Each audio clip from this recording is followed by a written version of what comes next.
Assalamualaikum warahmatullahi wabarakatuh. Waalaikumsalam warahmatullahi wabarakatuh. Selamat pagi Ibu Eka. Apa kabar? Alhamdulillah Pak, sehat semangat. Sehat, semangat ya. Semangat, Pokoknya tetap semangat kan kita. Oke Mbak Ika, hari ini kita melakukan kegiatan pendampingan pada materi pendampingan individu 2 tentang perubahan paradigma kepemimpinan atau paradigma pemimpin pembelajaran. Nah, kemudian yang saya tanyakan pada Ibu Eka, apakah sudah siap di print out visi sekolah? Sudah Pak, insya Allah sudah siap. Kemudian hasil pemetaan CGP pada Lokakarya 1 kemarin komunitas praktisi sudah ya. Ya. Kemudian isian lembar kerja penugasan Lokakarya 2 Ya, Pak, dan nanti sudah, ya. Kemudian apa saja proses kegiatan yang sudah Ibu Eka jalankan selama 1 bulan terakhir yang berkaitan dengan pembelajaran daring? Baik, langsung ya Pak ya. Ya. Jadi kegiatan yang sudah berjalan 1 bulan ini Pak, di sekolah kami itu diantaranya sudah melakukan disiplin positif Pak setiap hari seperti itu. Membudayakan senyum salam sapa sopan santun atau 5S kayak gitu kan Pak. Kemudian menyambut kedatangan siswa, kemudian membiasakan melakukan pembiasaan seperti sholat duha, murojaah, terus menerapkan pembelajaran yang sesuai dengan filosofi Ki Hajar Dewantara yang katanya disuruhnya kita itu sebagai seorang guru bukan hanya sekedar mentransfer ilmu, tetapi kita harus menuntun segala yang ada pada diri anak sehingga nantinya anak itu bisa berkembang lebih baik lagi seperti itu Pak. Jadi kalau kurikulum 2013 Pak Kepala Sekolah itu namanya pembiasaan. Ya, tapi kalau kurikulum Merdeka itu namanya budaya positif. Jadi saya yakin dan percaya SDIT mantap kok. Insya Allah. Ya, kemudian saya ingin refleksi sebentar Ibu Eka. Ya, kita jawab yang objektif. Ya. Mentang-mentang ada kepala sekolahnya, ada dewan gurunya. Bagaimana dukungan kepala sekolah, rekan sejawat terhadap pendidikan guru penggerak yang Ibu Eka lakukan? Baik Pak, kalau untuk dukungan Pak, insya Allah secara maksimal, secara optimal seperti itu Pak, pihak kepala sekolah, kemudian pihak sekolah, kemudian rekan sejawat itu memberikan dukungan penuh sekali Pak kepada saya. Mereka itu mensupport sekali kayak gitu. Ketika saya ada kegiatan atau apa itu siap membantu kayak gitu Pak. Pokoknya kalau untuk masalah dukungan itu optimal. Untuk sarana dan prasarana yang ada di sekolah ini pun boleh saya gunakan untuk kegiatan CGP ini tanpa ada izin yang susah kayak gitu Pak. Jadi benar-benar mensupport sekali ya. Pak. Ya buktinya aja saya kemarin pendampingan pertama tidak ada kepala sekolah aja, semuanya lengkap. Alhamdulillah gitu, Pak ya. Apalagi ini ada kepala sekolahnya kan gitu. Ya, Terima kasih Pak Kepala Sekolah sudah hadir. Kemudian bentuk dukungan yang diberikan kepala sekolah tadi itu kan banyak berarti Iya kan. Pak, banyak Gitu. sekali Pak. Pokoknya dukungan materi, kemudian sarana prasarana semuanya pokoknya diperbolehkan untuk saya gunakan dalam proses pendidikan guru penggerak ini Pak.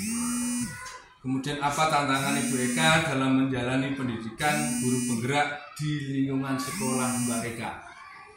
Sebenarnya kalau secara umum tuh nggak ada sih Pak. Cuman memang saya itu memiliki sebuah tantangan kayak gitu karena yang menjadi CGP di sekolah saya ini baru saya sendiri Pak. Jadi saya tuh agak bingung juga gitu, saya tuh mau berkolaborasi sama siapa yang pas kayak gitu kan. Tetapi karena support kawan-kawan, dukungan kawan-kawan ini, jadi saya tetap semangat untuk melaksanakan program guru penggerak ini Pak. Saya yakin semangat karena Pak Kepala Sekolah Bu Eka ini sama-sama instruktur nasional guru penggerak, guru pembelajar. Nah, zaman menterinya Pak Anies.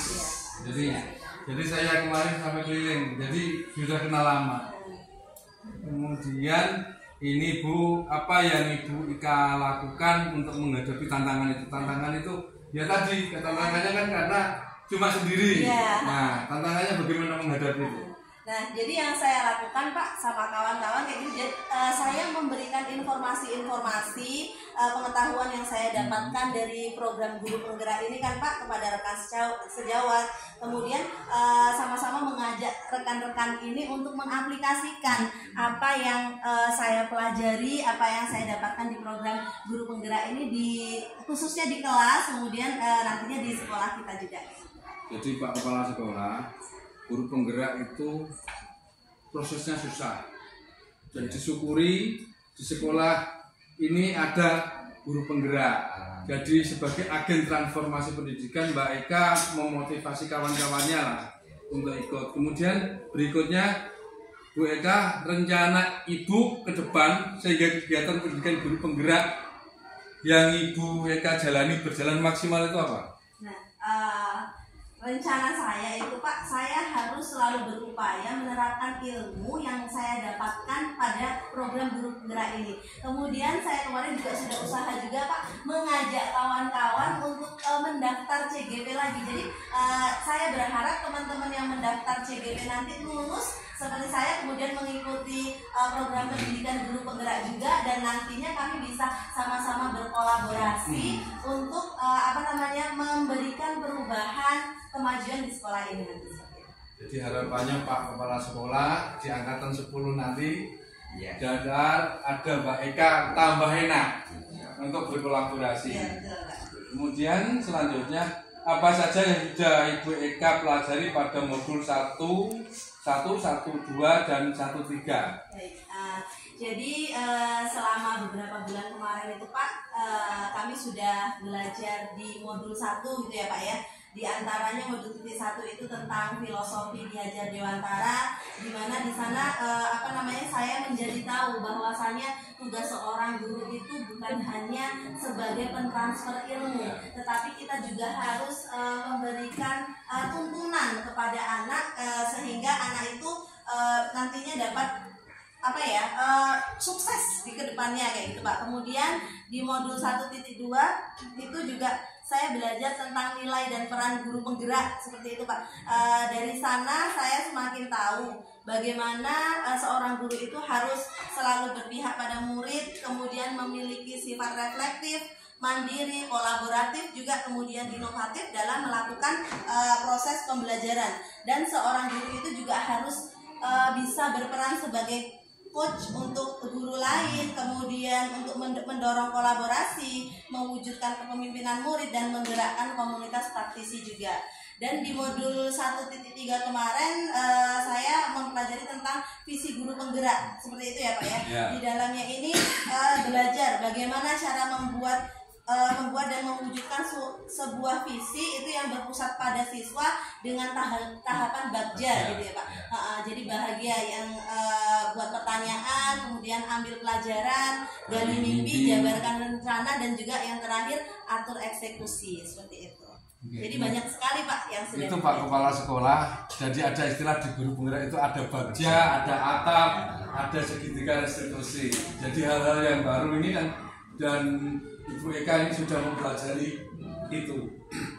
Kemudian apa yang Ibu Eka pelajari sudah diimplementasikan di kelas Bapak. Contohnya kelas Ibu Eka, contohnya apa? Baik Pak, untuk pengaplikasian apa yang sudah saya pelajari itu insya Allah sudah sebagian besar saya laksanakan di kelas saya Pak ya. Seperti contohnya menuntun anak dalam pembelajaran, kemudian memberikan pembelajaran yang berpusat pada siswa, kemudian berusaha menjadi guru yang reflektif, kemudian inovatif, berkolaborasi, dan lain sebagainya.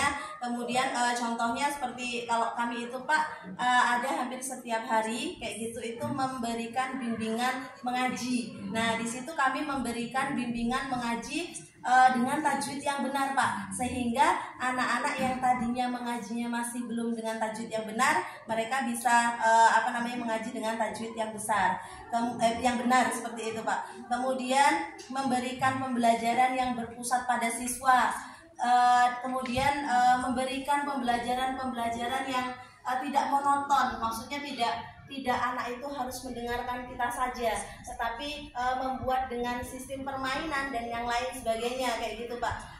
Terus berkolaborasi juga dengan rekan-rekan kayak gitu kan, tentang pembelajaran yang kira-kira bisa meningkatkan motivasi belajar siswa dan banyak lagi lah Pak. Jadi Pak Kepala Sekolah, bersyukurlah punya guru yang aplikatif terhadap hal baru yang diperoleh, dan itu memang susah. Jadi seperti yang disampaikan oleh Ibu Eka tadi, harus reaktif dan reflektif. Nah itu kan, jadi kita tidak hanya mentransfer ilmu 1 tambah 1 anak menjadi 2 enggak, tapi ada proses yang disampaikan Ibu Eka tadi. Apakah dalam kegiatan itu yang Ibu Eka lakukan terjadi perubahan terhadap murid Bu Eka?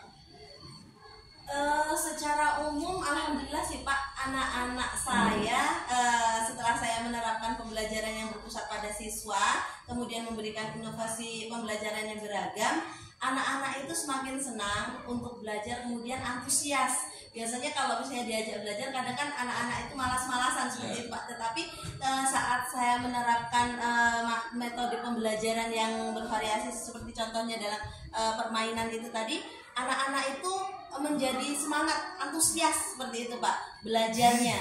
Biasanya ribut, kemudian sibuk sendiri, mereka itu bisa fokus dengan pembelajaran yang sedang dilakukan kayak gitu. Itu Pak Kepala Sekolah, saya sendiri sudah buktikan kalau saya itu kan ngajar kelas 4. Karena kelas 4 itu kan masih sudah menggunakan kurikulum Merdeka. Saya pembelajarannya seperti itu, banyak bermainnya. Ternyata dengan bermain itu anak asik. Jadi saya kelompokkan anak itu saya kasih lambang bilangan A, B, C gitu. Jadi terima kasih, ini perlu ditularkan dengan rekannya Mbak Eka. Bagaimana perasaan Ibu Eka setelah menerapkan modul 11, 12, 13 di kelas Ibu Eka? Perasaan saya tentunya saya senang sekali Pak, karena saya itu merasa mendapatkan ilmu baru. Kemudian ilmu baru yang beragam yang mungkin sebelumnya belum saya ketahui seperti itu Pak. Kemudian dengan ilmu tersebut itu menambah amunisi saya kayak gitu, menambah pengetahuan saya untuk saya bersikap memperlakukan anak itu seperti apa dan memberikan pembelajaran kepada anak itu harus yang seperti apa kayak gitu Pak. Alhamdulillah sangat bermanfaat sekali. Ini sebelum masuk ke komunitas praktisi, ini terakhir, apa yang sudah baik dan yang perlu Ibu Eka perbaiki ke depan? Menurut saya Pak ya, yang sudah baik dari modul yang saya pelajari ini adalah sudah saya terapkan ilmu yang saya dapatkan dari modul 1.1 ini. Kemudian mungkin yang perlu saya perbaiki lagi konsistensi Pak. Nah ini yang agak susah mungkin ya Pak ya, konsistensi dalam menerapkan ilmu yang diperoleh, kemudian mengajak teman-teman, menggerakkan antusias teman-teman juga untuk menerapkan apa yang saya peroleh di program guru penggerak ini di lingkungan sekolah kami gitu Pak. Jadi berubah itu tidak mudah membalik telapak tangan. Benar. Perlu proses dan perlu apa yang disampaikan sama Bu Eka, perlu konsistensi. Ya. Nah ini menginjak materi selanjutnya yang berkaitan dengan Lokakarya 1 kemarin tentang rencana merintis dan menumbuhkan komunitas praktisi di sekolah. Apakah Ibu Eka memiliki pengalaman merintis komunitas praktisi di sekolah? Jadi kayak kami ini Pak, di sekolah kami ini rata-rata terutama wali kelas itu ya Pak ya, itu sudah membentuk ya mungkin ya itu tadi ya Pak ya, komunitas praktisi. Jadi kami punya WA group forum wali murid seperti itu kan Pak. Di mana di sana juga sudah dibentuk struktur kepengurusannya, ada ketuanya, wakilnya, kemudian ada juga bendaharanya seperti itu kan Pak. Nah tujuannya untuk memberikan informasi-informasi terkait perkembangan anak-anaknya, terkait perkembangan pembelajaran anak-anaknya di sekolah dan yang lain sebagainya itu Pak. Kemudian sebenarnya kami juga ada sih Pak komunitas praktisi KKG internal guru-guru di SDIT Darul Fikri itu ada Pak, khusus wali-wali kelas seperti itu kan Pak. Ya itulah Pak. Nah, jadi saya tertarik dengan struktur grup WA. Itu sudah ada kepengurusannya. Tolong kalau sudah daftarkan di PMM. Jadi komunitas pembelajaran wali murid kelas 4 SDIT. Nah, itu karena sudah ada strukturnya, ada ketua, sekretaris dan bendaharanya. Tolong masukkan daftar di situ. Jadi pandu pengurus itu untuk daftar di PMM. Nah, nanti lewat kepala sekolahnya. Kemudian yang satunya lagi saya juga tertarik KKG internal. Nah, sekarang saya bukan menyuruh Pak ya, dibentuk dirubah namanya komunitas KKG atau komunitas guru SDIT. Nah, nanti bentuk kepengurusannya. Kemudian setelah itu daftarkan di PMM. Kenapa? Saya meminta, saya yakin dan percaya ini ada. Nanti kami berbagi bagaimana daftar di PMM. Nanti Pak Kepala Sekolah tolong buka PMM, daftarkan komunitasnya karena sudah ada pengalaman merintis komunitas eman-eman Pak. Jadi bisa biar diakui oleh kementerian. Kalau ada apa-apa pelatihan itu diundang. Itu ya. Jadi ini sebenarnya sudah ada, tinggal kita melegalkan. Itu. Kemudian nah, tantangan Ibu Eka dalam menerapkan komunitas praktisi di sekolah itu apa? Tantangannya apa? Tadi ada WA group, ada komunitas KKG, itu apa? Kalau untuk tantangannya Pak, kayak yang di WA group itu biasanya bahasa-bahasa tulisan itu diartikan berbeda seperti itu ya Pak ya. Nah itu tantangannya. Kemudian juga jaringan sistem internet kayak gitu kan. Kemudian ketersediaan data dari wali murid itu juga menjadikan sebuah tantangan dari komunitas yang kami terapkan itu. Kemudian kalau untuk komunitas yang KKG tadi itu Pak, tantangannya itu susah. Kami itu masih belum bisa memanage waktu, mengatur waktu kapan untuk kami itu bertemu seperti itu Pak, membicarakan hal-hal baru, informasi baru. Jadi baru sebatas lewat WA kayak gitu Pak, WA grup seperti itu. Jadi Pak Kepala Sekolah ini sudah ada komunitas, tolong dimanfaatkan betul. Karena sudah terbentuk semuanya, jangan sampai ini kan dilegalkan, artinya diakui oleh kementerian. Dan pertama kali yang punya komunitas diakui kementerian di Kabupaten Bengkulu Utara itu saya. Itu jadi satu yang pertama kali. Ya, makanya dengan itu saya harapkan betul-betul dalam 1-2 minggu ini saya dapat informasi dari Ibu Eka sudah terdaftar. Selesaikan 2 modul itu. Kan sudah ada pengurusannya. Jadi nanti judulnya Komunitas KKG SDIT Darul Fikri misalnya. Namanya kan terserah lah. Iya, berarti komunitas lah ya. Iya. Nah, ini Mbak.